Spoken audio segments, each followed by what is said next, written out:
ഇടതിന്റെ ഹൃദയഭൂമിയായ ഉദുമയിൽ K നീലകണ്ഠന് ചരിത്ര വിജയം.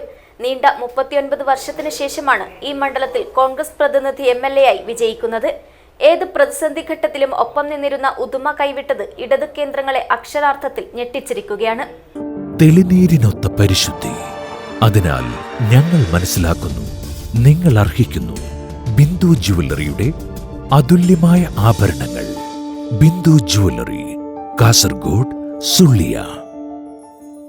ഉദുമ മണ്ഡലത്തിൽ UDF സ്ഥാനാർത്ഥി കെ നീലകണ്ഠൻ നേടിയ ചരിത്ര വിജയം രാഷ്ട്രീയ കേരളത്തെ തന്നെ അമ്പരപ്പിച്ച ജനവിധിയായി മാറി. 4854 വോട്ടുകളുടെ ഭൂരിപക്ഷത്തിലാണ് കെ നീലകണ്ഠൻ വിജയിച്ചു കയറിയത്. നീണ്ട 39 വർഷത്തിനു ശേഷമാണ് ഈ മണ്ഡലത്തിൽ കോൺഗ്രസ് പ്രതിനിധി MLA സ്ഥാനം തിരിച്ചുപിടിക്കുന്നത്. 1987 KP കുഞ്ഞിക്കണ്ണൻ വിജയിച്ചതിനു ശേഷം ഇതാദ്യമായാണ് ഉദുമയിൽ കോൺഗ്രസ് വിജയക്കൊടി പാറിച്ചത്. ഏത് പ്രതിസന്ധി ഘട്ടത്തിലും ഒപ്പം നിന്നിരുന്ന ഉദുമ കൈവിട്ടത് ഇടത് കേന്ദ്രങ്ങളെ അക്ഷരാർത്ഥത്തിൽ ഞെട്ടിച്ചിരിക്കുകയാണ്. വോട്ടെണ്ണലിന്റെ ഒരു ഘട്ടത്തിൽ പോലും പിന്നിലാകാതെ തുടക്കം മുതൽ വ്യക്തമായ ലീഡ് നിലനിർത്തുവാൻ കെ നീലകണ്ഠന് സാധിച്ചുവെന്നത് ശ്രദ്ധേയമാണ്. മാറ്റത്തിനായുള്ള ജനഹിതമാണ് ഈ വിജയത്തിന് പിന്നിലെന്നാണ് വിലയിരുത്തൽ.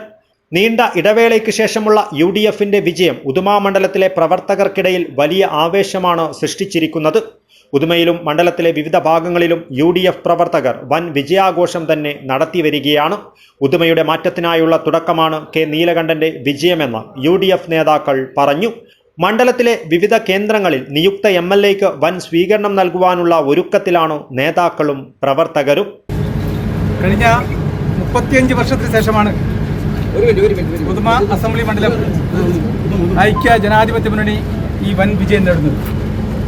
ഇടതുപക്ഷ ജനാധിപത്യ മുന്നണി ഗവൺമെന്റ് 10 വർഷത്തെ ജനദ്രോഹ നടപടികൾക്കുള്ള ഒരു വിധിയെഴുത്താണ് ജനങ്ങൾ ഉദുമ മണ്ഡലത്തിൽ നൽകിയത് എന്ന് വളരെ അഭിമാനത്തോടു കൂടി പറയാൻ ഞാൻ ആഗ്രഹിക്കുക. News bureau, Kasaragod.